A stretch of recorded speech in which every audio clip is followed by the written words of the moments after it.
आज हम decimal part 2 आप लोगों के साथ लाए हैं आप लोगों के सामने। पिछले दिन हमने आपको डेसिमल के बारे में सभी बातें बताया कि डेसिमल क्या होता है, उसका यूज़ क्या होता है। अभी और बहुत सारी बातें, छोटी छोटी बातें हैं जो डेसिमल में बताना अभी बाकी है। आज सबसे पहले हम आप लोगों को भिन्न के बारे में आते हैं। जब चैप्टर का नाम हमने लिखा डेसिमल भिन्न, यानी भिन्न मतलब होता क्या है भिन्न, जिसका हमने बोर्ड पे लिखा भिन्न। भिन्न अंश बट्टा हर, अंश को कहते हैं नोमिनेटर और हर को कहते हैं डिनोमिनेटर। अंश बाय हर यानी कि किसी भी संख्या को एक से अधिक बराबर भागों में बांटने को ही हम भिन्न कहते हैं। यानी ये भी कह सकते हैं कि एक को तोड़ना। जैसे कि मान लेते हैं कि यह एक छड़ी है या एक लकड़ी है, इसको पूरे होल को कहते हैं एक। अगर इसको दो बराबर भागों में बांट दे, इस बात को कहते हैं 1/2। हमेशा जो मूल हो उसे हर के रूप में, जिसे ज्ञात करना है उसे अंश के रूप में। तो क्या आप कहिएगा कि सदैव अंश और हर का डिफरेंस है वो हर बड़ा और अंश छोटा होगा? नहीं, ऐसा बात नहीं है। अगर किसी एक वस्तु को बांटते हैं, किसी एक वस्तु को बांटे 2, 3, 4, 5, 6 भाग में, तो उसे हम अंश में 1 और हर में 2, 3, 4 जितने भागों में बांटे वो देते हैं। टोटल एक है, एक को 2 भागों में हमने बांटा। यानी इसमें भी कह सकते हैं, इसको 2 तरीका से पढ़ा सकता है। ये बहुत बड़ी बातें हैं। अगर आप इस बातों को समझ लेते हैं तो आने वाले चैप्टर में बड़ी बड़ी परेशानी, प्रॉब्लम से आप निकल सकते हैं। कोई पढ़ेगा 1 का 2 पार्ट, और कोई आदमी ये पढ़ेगा कि 2 में 1 पार्ट, 2 बराबर में 1, या कोई कहता है 1 को 2 बराबर भागों में बांटना। कहने का तरीका अलग अलग है। होता क्या है कि अगर आप हमेशा याद कीजिएगा कि जो हर में दिया हुआ आता है वो मूल होता है, और अंश में दिया हुआ है उसका पार्ट कहा। अब ये देख रहे हैं, ये एक लाइन देख रहे हैं, एक पूरा था वो एक था, उसको 2 भागों में बांट दिए। भिन्न क्या होता है? जब भिन्न हम करते हैं, भिन्न मतलब होता है, भिन्न का दूसरा अर्थ होता है भाग, बंटवारा करना होता है। ये ऐसा फिक्सेशन नहीं है कि अंश बड़ा होगा हर छोटा होगा। हो सकता है कि हमको 17 को 4 बराबर भागों में बांटना है। 17 रुपया को 4 बराबर लड़का में बराबर बांटना है। तो 4 से 10 16.25। अब क्या होता है कि जब भिन्न करते हैं, भिन्न से ही, बंटवारा से ही दशमलव उत्पन्न होता है। जब एक को बांटना पड़ता है, एक को एक से अधिक भागों में जब बंटवारा करना है, उसको छोटा करना होता है, तो एक को बांटने के लिए हम दशमलव का उपयोग करते हैं। एक को बांटने के लिए दशमलव का उपयोग किए बिना एक को बंटवारा नहीं किया जा सकता है। यानी यहाँ अगर 17 था और 4 था, 17 को हमने बांटा, इसमें ये नहीं कह सकते हैं 17 को 4 बराबर भागों में बांटना है। इसको ये कह सकते हैं कि 1 के 2 बराबर भाग, या 2 में 1 या 1 के 2 बराबर भाग। इसमें कह सकते हैं 17 का 4 बराबर भागों में बांटना है। तो 17 को बांटना है तो 16 तक तो हम बराबर बांट सकते थे, 4 हो सकता है। जब 1 बचा, 1 में जब बंटवारा करना है, 1 को खंड करना है, 1 को तोड़ना है, तो वहां पे डेसिमल का निर्माण होता है। डेसिमल के सहयोग से ही वो टूटता है। अब जब भिन्न होता है, भिन्न का दूसरा रूप भाग भी कर सकते हैं, और भिन्न मतलब भाग होता भी है। अब क्या होता है कि जब हम डेसिमल करते हैं, डेसिमल देते हैं, तो डेसिमल देने के बाद हमें डेसिमल में कभी कभी क्या होता है कि पूर्णतः मान ज्ञात नहीं कर पाते हैं। दशमलव देने, जैसे कि यहाँ 17/4 था, तो हम दशमलव के बाद की संख्या को पूर्णतः मान ज्ञात कर लिए 4.25। पर क्या होता है, कभी कभी जब हम भाग देते हैं तो हम दशमलव के बाद पूर्णतः मान ज्ञात करने में असक्षम रहते हैं। सबसे बड़ी बात ये पहले समझिए कि अगर ये 4.2 मान है, तो इसमें क्या होता है कि इसका 2 नाम है। दशमलव के दाएं तरफ और दशमलव के बाएं तरफ इसके नाम। ये होता है मूल मान, ये 4 हुआ मूल मान, और 2.5 हुआ अंश मान। मूल मान और अंश मान। मूल मान में तो कोई परेशानी नहीं है। अंश मान में क्या होता है कि अंश मान में आपको परफेक्ट डिवाइड हो भी जाता है।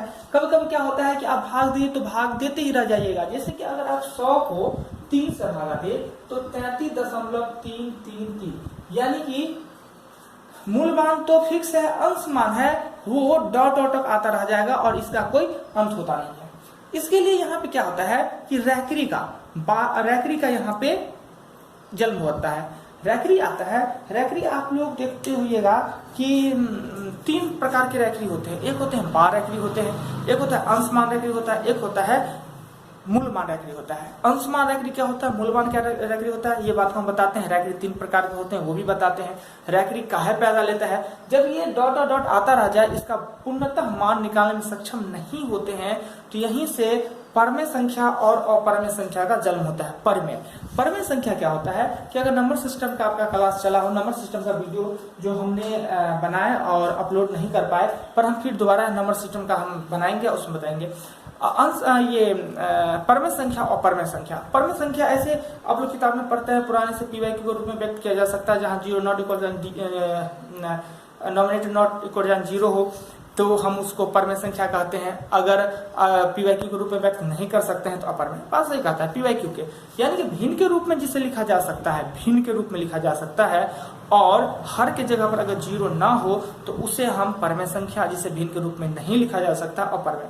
या एक ऐसे भी कह सकते हैं कि अगर हम किसी संख्या को हल करें, जिस रूप में हल करें, हल करने के बाद अगर वो हल करने के बाद दशमलव की बाद की संख्या शांत हो जाए, दशमलव की बाद की संख्या यानी अंश मान है वो शांत हो जाए या पुनरावृत्ति होता रहे, तो इस प्रकार के कंडीशन को हम परमेय संख्या कहते हैं। जबकि अगर ये शांत ना हो और कंटिन्यू भी नहीं हो, यानी पुनरावृत्ति भी ना होता हो, तो इस प्रकार की संख्या को हम अपरमेय संख्या कहते हैं।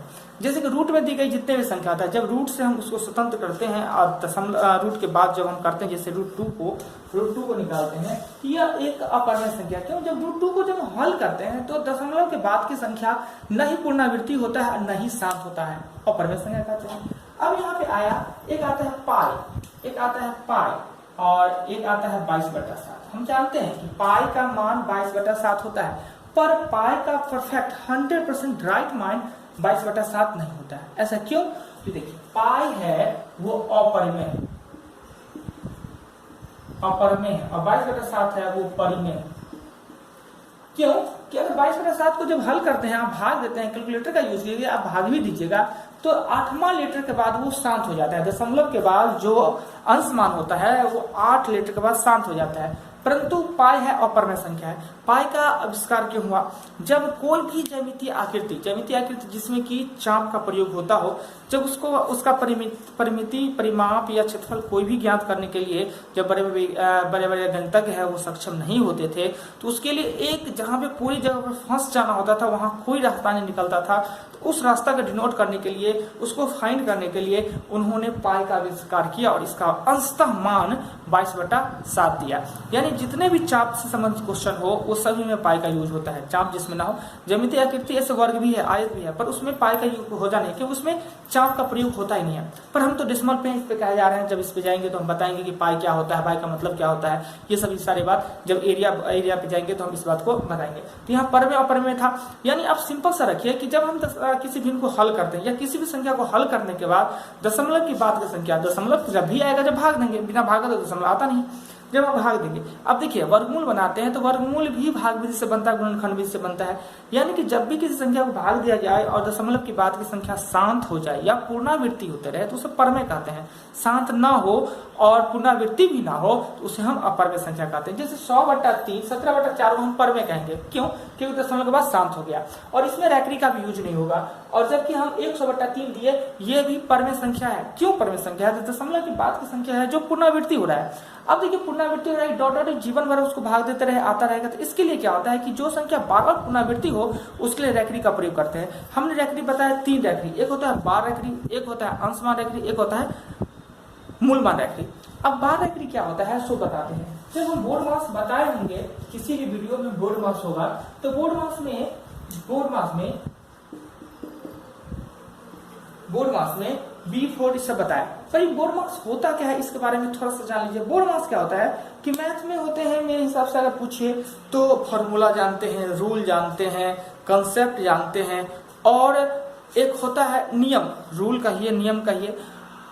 ये मैथ का सबसे बड़ा रूल है, नियम है, बाध्यकारी है। यानी जो बाध्यकारी हो, ये सबके लिए जरूरी हो, सब उसके बिना कोई काम नहीं किया जा सकता है। वो 1 क्लास के बच्चे हों, 10 क्लास के बच्चे हों या बड़े बड़े साइंटिस्ट हो, तो ये रूल बोर्ड मास होता है, ये नियम है मैथ का। अगर कहा जाए तो इससे बड़ा कोई फार्मूला, सूत्र, नियम है ही नहीं। क्या है कि बोर्ड मास के बिना सहयोग से हम कैलकुलेशन कर नहीं सकते हैं, ना ही मेरा कैलकुलेशन सही ज्ञात हो सकता है। तो अब इस कंडीशन में बोर्ड मास के बारे में है, बोर्ड मास के बारे में हम नंबर सिस्टम में विस्तृत तरीका से वीडियो बनाया है। हो सकता है हम नहीं डाले होंगे या हम फिर दोबारा अच्छे तरीका से बना के डाल देंगे वीडियो। और बोर्ड मास में क्या होता है, ब्रैकेट जो होता है, तो ब्रैकेट होता है वो 4 प्रकार का होता है। ब्रैकेट होता है, एक होता है रेखा कोष्ठ, ये रेखा कोष्ठ के बारे में बताते हैं। उसके बाद होता है छोटी कोष्ठ, मिडिल कोष्ठ होता है, उसके बाद होता है बड़ा कोष्ठ। ये 4 के कोष्ठ होते हैं, यानी कि ये जो रेखा कोष्ठ है वो छोटी कोष्ठ के अंदर में आता है। रेखा कोष्ठ का मतलब क्या होता है, 7 - 3 + 4 है। अगर सीधे ये रहे तो आप जानते हैं कि प्लस प्लस भी प्लस होता है, माइनस माइनस भी प्लस होता है। जैसे कि वो लिख देते हैं plus plus minus minus plus minus minus plus, ये भी प्लस होता है, ये भी प्लस होता है, ये माइनस होता है और ये माइनस होता है। तो इस प्रकार की कंडीशन में करना क्या चाहिए कि सब प्लस को एक साथ, सब माइनस को एक साथ जोड़ देना चाहिए, फिर जो अंतिम रूप में प्लस माइनस करके प्लस और माइनस कर देते हैं। एक बार और इस बात को बताते हैं कि अगर ये -7 + 6 + 3 9 + 8 प्लस 11 माइनस 11 करते हैं। अगर इसको कैलकुलेशन करना है तो आपको करना क्या होगा, इस पे चलते हैं, पहले इसको बताते हैं कि सब माइनस वाले को एक साथ, पहले माइनस का माइनस, 7 और 11 आपको हो जाता है माइनस में हो जाएगा 18, 6 × 3 = 18, 18 और 8 हो जाता है 26। हम जानते हैं कि प्लस माइनस तो माइनस से होता है, प्लस माइनस माइनस या माइनस प्लस माइनस होता है, तो हम 26 से ये दोनों के बीच में माइनस का ही संबंध होगा, पर बड़ा वाला में चिन्ह जो है वही चिन्ह लगाते हैं। 26 में से ये घटेगा तो 8 तो होगा, पर बड़ा में कौन चिन्ह है तो प्लस है, तो यहाँ प्लस हो जाएगा। ये कैलकुलेशन होता है। अब यहाँ इस पे हम आते हैं कि अगर इसको सॉल्व करना है तो 7 × 4 = 11 करते हैं, -3 करते हैं, यहाँ हो जाता है 8। परंतु अगर यहाँ पे बार ब्रैकेट दे दिया जाता, रेखा कोष्ठ यहाँ पे दे दिया जाता, तो हम क्या करते हैं कि पहले हम इसको इसका काम करना होता, इसका काम करना होता, मतलब कि आगे में क्या चिन्ह है उससे कोई लेना देना नहीं है। हमको 3 और 4 7 को ऐड करना है, 7 और -7 और यहाँ पे हो जाता 0। ये बार ब्रैकेट, एक बार ब्रैकेट होता है। दूसरा होता है अंश मान और मूल मान ब्रैकेट। क्या होता है अंश मान, 4.75 + 5.93। अगर ये ब्रैकेट दिया है, ये इसको कहते हैं मूल मान रैखरी। मूल मान रैखरी का मतलब क्या होता है कि आपको अंश मान को जब ऐड करने के बाद जो मूल प्राप्त होता है वो मूल में से घटा देना। मूल मान रैखरी का मतलब ये होता है, इसको कहते हैं मूल मान रैखरी। यानी हमने बताया कि जब भी किसी दशमलव संख्या को लिखते हैं तो दशमलव के लेफ्ट की संख्या होता है वो मूल मान होता है, दशमलव की राइट की संख्या होता है वो अंश मान होता है। तो ये मूल मान रैखरी का मतलब क्या होता है कि जब हम दशमलव संख्या को ऐड करते हैं और उससे जो अंश मान निकलता है उस अंश मान को अंश मान को जोड़ते हैं, उससे जो मूल मान प्राप्त होता है उसे मूल मान में से माइनस कर देना, ये इस रैखरी का मीनिंग होता है। अब ये सॉल्व कैसे होता है सो देखिए, आराम से आप 4 और 5 को जोड़िए, पहले मूल को मूल के साथ और अंश के अंश के साथ। 5 × 4 ये 9 हुआ, 9 पे आप रैखरी दे दीजिए और यहाँ 0.75 और 0.93 को आप ऐड कीजिए। ऐड कीजिएगा 5 × 3 = 8 और 9 × 7 16। अब इसमें जो किए तो इसका अंश मान 6.8 मूल मान। अंश मान को हमेशा 1/1 अंक रूप में पढ़ना चाहिए। इसको 1.68 पढ़ना गलत होता है, 1.68 पढ़ते हैं। अब क्या होता है कि इसमें जब हम अंश मान को जोड़े तो इससे हमको जो मूल मान प्राप्त हुआ उस मूल मान को मूल मान में से माइनस कर देना है, यानी कि 1 को इसमें से माइनस कर देंगे तो 8 पे रहेगी और 6.8 ये आंसर। इसको कहते हैं मूल मान रैखरी। एक हमने बताया बार रैखरी, रेखा कोष्ठ, दूसरा होता है मूल मान रैखरी और तीसरा होता है अंश मान रैखरी। अंश मान रैखरी क्या होता है इसके बारे में बताते हैं। अंश मान रैखरी क्या होता है कि जैसे कि आपने अभी हमने बताया 100 को 3 से भागा दिया, 33.333 आ जाएगा। जो अंक बार बार आते हैं उसमें हम क्या करते हैं कि जो अंक बार बार आवे उसे डिनोट करने के लिए उस पर रैखरी जो चढ़ा जाता है उसको हम अंश मान रैखरी कहते हैं। ये थोड़ा टफ होता है, वो दोनों रैखरी से ये ज्यादा टफ होता है। मान लेते हैं कि अगर हम किसी x और y को भागा दिया तो 1 2 3 1 3 1 3 ऐसा आ जाता है। तो यहाँ पे आपको न x पता है, न y पता है, न अंश पता है, न हर पता है, तो इसको हम लिखेंगे कैसे तो 21.31 पे रैखरी। इसे सॉल्व करने के 2 तरीका है, एक तो अंश मान के सहयोग से ही सॉल्व कर ले, एक होता है मूल मान के सहयोग से सॉल्व कर ले। तो पहले हम बताते हैं अंश मान के सहयोग से हल करना। अंश मान के सहयोग से हल करना मतलब क्या होता है, 21 है इसको मल्टीपल में रहने दीजिए और ये 31 है, जितने भी अंक पे रैखरी है उसके बदले हम देते हैं 9। जो अंश मान के रूप में करते हैं तो मूल मान से कोई लेना देना, मूल मान को प्लस में दीजिए, अंश में डाल दीजिए और इसको जब बटा जोड़ कीजिएगा तो आपका काम हो जाना है। अगर बाई दी गई कि ये 21.013 और 1 दिन पे रैखरी होता है, जब हम अंश मान से इसको हल करते हैं तो फिर क्या करते हैं 21 करते हैं प्लस 1 3 करते हैं और जो रैखरी से बिफोर वाला जो भी अंक है उसको इसमें से माइनस तो 0 है, माइनस में कोई अंतर आता नहीं, फिर भी हमको करना जरूरी है। 2 पे 9 है, 2 को रैखरी है, 2 को 9 और एक बिना रैखनी के लिए हम 0 देते हैं। जब हम अंश मान के सहयोग से ये काम करते हैं तब। अब आप पूछेगा कि ये 9 देते क्यों है, 9 देते क्यों है? यानी कि भाग होता है वो एक अंक से लगाया जाता है, एक अंक, और एक अंक का सबसे बड़ा भाजक क्या होता है, वो 9 होता है। इसलिए हम 9 का प्रयोग करते हैं उसमें। क्या है कि कभी भी जब भाग का प्रश्न में हल करते हैं, अगर भाज्य से छोटा भाजक है तो हम एक अंक को देखते हैं। अगर हमको एक अंक से बड़ा भाजक हो जाता है तभी हम 2 अंकों को लेते हैं और भाग लगाते हैं, 9 से इसलिए देते हैं।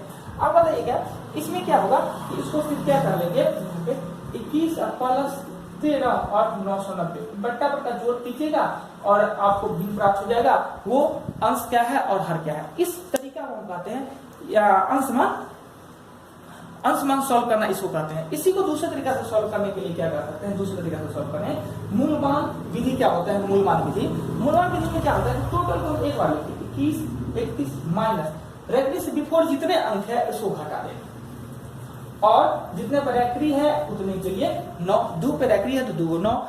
अगर बाय द वे ऐसा अब इसको घटा लेंगे और हम अपना आंसर यहाँ लिख लेंगे। अगर बाय द वे अगर हम किसी दिन को x y को हल करते हैं और यहाँ 1 2 3 दशमलव 1 2 1 2 1 डॉट ऐसे आ रहा है। अब ऐसे आ रहा है तो इसको क्या करेंगे, तो करना क्या है, 123.121, यानी आप यहाँ बताइए 1 2 1 इसमें पुनरावृत्ति हो क्या रहा है, 1 2 1 2 का हो रहा है। पाई 1 2 1 को यहाँ पर हम सॉरी 3 दे देते और 3 देते 2 1 2 1 होता है। तो पुनरावृत्ति इसमें क्या होता है, तो 3 2 1 का पुनरावृत्ति होता है। तो जिसमें पुनरावृत्ति हो उसी पर हम रैखनी चढ़ाते हैं। अब जब इसको हम अंश मान से हल करेंगे, अंश मान से मूल मान से करते तो यहाँ पे प्लस दे देते, आप फिर बटा देते। अगर मूल मान से करते, मूल मान मतलब इसको ध्यान देते हो, अंश मान सिर्फ इसको ध्यान दे, अंश मान करते तो 123 प्लस 3 2 1, 2 के लिए 2 9 और 1 के लिए 0 पर रैखनी से बिफोर वाला अंक को घटाते, ये होता है अंश मान। अब मूल मान से अगर इसको सॉल्व करते मूल मान से, तो मूल मान में क्या करते, इसको लिखते 1 2 3 3 2 1, टोटल को एक साथ लिखते और इसमें से बिफोर का टोटल अंक घटाते, यानी 1 2 3 3 को घटाते, 2 को पर रैखनी है 9, बिना रैखनी के लिए जोड़ देते। इससे हम कहते हैं मूल मान हल करना। और जब डेसिमल के बाद की काम करते हैं तो उसको हम अंश मान हल करना चाहते हैं। ये रैखनी होता है, रैखनी 3 प्रकार के होते हैं। आज के वीडियो में भिन्न के बारे में डालें। भिन्न मतलब होता है कि भाग देना होता है, एक को तोड़ के लिखना होता है। डेसिमल का उत्पत्ति हमसे पूछे तो वही होता है जब हम एक को एक से अधिक भागों में तोड़ते हैं। एक को तोड़ना ही डेसिमल होता है। एक को जब भी तोड़ेंगे तो डेसिमल के बिना हम उसको तोड़ने में संभव हो पाते नहीं। एक को जब भी पार्ट करेंगे, ऐसे आप कहिएगा कि एक को कितना पार्ट में तोड़ा जा सकता है, क्या एक को 10 अंक है तो एक से लेके एक पार्ट में 2 3 4 5 6 10 पार्टों तक तोड़ सकते हैं? नहीं, एक को हम अनंत पार्टों में, अनंत भागों में तोड़ा जा सकता है और तोड़ सकते हैं। इसलिए आज के वीडियो में इस वीडियो में बहुत बड़ा वीडियो हो जाएगा, इस वीडियो में यहीं तक होता है। अगले वीडियो चलते हैं तो और सारी बातें हैं, और सारे नियम होते हैं, और छोटे छोटे बातें जो आपको ध्यान रखना होता है डेसिमल में। अगर हमसे पूछे तो डेसिमल बहुत बड़ी चीज होता है, कहने के लिए तो बड़ी आसान होता है। डेसिमल होता है जोड़ में हम एक से में गुना भाग कर देते हैं, पर ऐसा है नहीं। डेसिमल एक ऐसा चीज है, जब आदमी बड़े बड़े क्लास में चले जाते हैं फिर भी ये डेसिमल आदमी को डिस्टर्ब करता रहता है, परेशान करता रहता है, तोड़ते रहता है।